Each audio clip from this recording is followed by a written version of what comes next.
श्री गणेशाय नमः. स जयति सिंधुर्वदनो देवो यत्पादपङ्कजस्मरणं वासरमणिरीव तमसां राशीं नाशयति विघ्नानां. प्रारंभी श्री गजाननाचे स्मरण केले असता सूर्योदय होताच ज्याप्रमाणे तिमिर समूहांचा नाश होतो त्याप्रमाणे सर्व विघ्नांचा नाश होतो. तो सिंधुर्वदन देव उत्कर्ष पावत आहे. दिनांक 27 सप्टेंबर 2025. दैनंदिन पंचांग. वार शनिवार. शालिवाहन श्रीशके 1947. संवत 2081. संवत्सर विश्वावसु संवत्सर. अयन दक्षिणायन. सौर ऋतू शरद ऋतू. मास अश्विन. पक्ष शुक्ल पक्ष. तिथी पंचमी तिथी दुपारी 12:04 नंतर षष्ठी तिथी सुरू. नक्षत्र अनुराधा नक्षत्र रात्रो 25:08 नंतर ज्येष्ठा नक्षत्र सुरू. योग प्रीती योग रात्रो 23:46 नंतर आयुष्यमान योग सुरू. करण दिवाकरण बालव दुपारी 12:04 नंतर रात्रोकरण कौलव सुरू 25:18 नंतर तैतील करण सुरू. रवी कन्या राशीत आहे. चंद्र वृश्चिक राशीत आहे. आज आकाशात राशीत असणारे ग्रहज्ञान. मेष राशीत कोणताही ग्रह नाही. वृषभ राशीत हर्षल वक्री 7 अंशावर. मिथुन राशीत गुरु 27 अंशावर. कर्क राशीत कोणताही ग्रह नाही. सिंह राशीत शुक्र 14 अंशावर. कन्या राशीत रवी 9 अंशावर. बुधाचा अस्त आहे 20 अंशावर.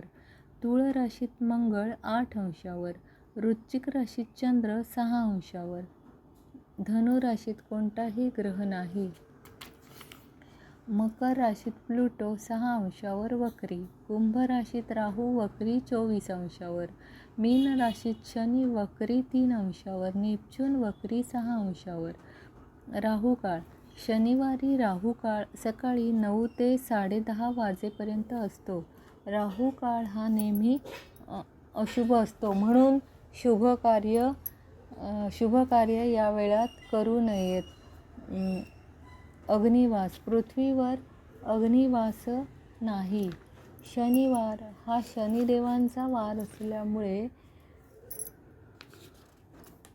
शनिवारी मारुती मंदिरात जाऊन मारुतीला तेल वाहावे आणि काळे उडीद वाहावेत आणि एक नारळ अर्पण करावा आणि शनिदेवांचा मंत्र म्हणावा. ओम शं शनैश्चराय नमः. ओम शं शनैश्चराय नमः चा मंत्र जप करावा.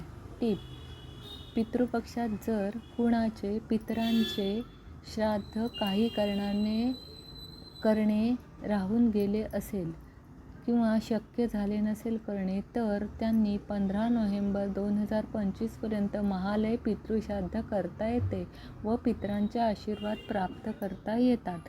आता 27 सप्टेंबर 2025 ला ग्रहांचे अंशात्मक आकाशातील प्रमुख योग. रवी लाभयोग चंद्र आहे आणि चंद्र केंद्रयोग शुक्र आहे.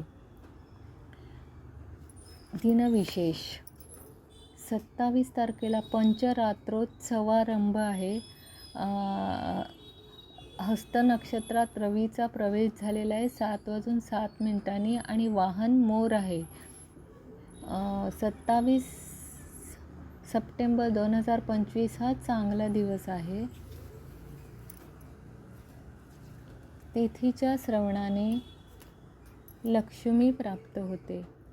वाराच्या श्रवणाने आयुष्याची वृद्धी होते. नक्षत्राचे श्रवण केले असता आपल्या आयुष्यातील पातक निघून जाते आणि योगांचे श्रवण केले असता आपल्या शरीरातील सर्व रोगांचे निवारण होते आणि कर्णाचे श्रवण केले असता आपल्या मनातील सर्व चिंतित मनोरथ सिद्ध होतात आणि सर्वांच्या श्रवणाने नित्य गंगा स्नानाचे फल मिळते. शुभम भवतु. आपण माझ्या चॅनलला लाईक करा, सबस्क्राईब करा आणि शेअर करा. धन्यवाद. शुभम भवंतु.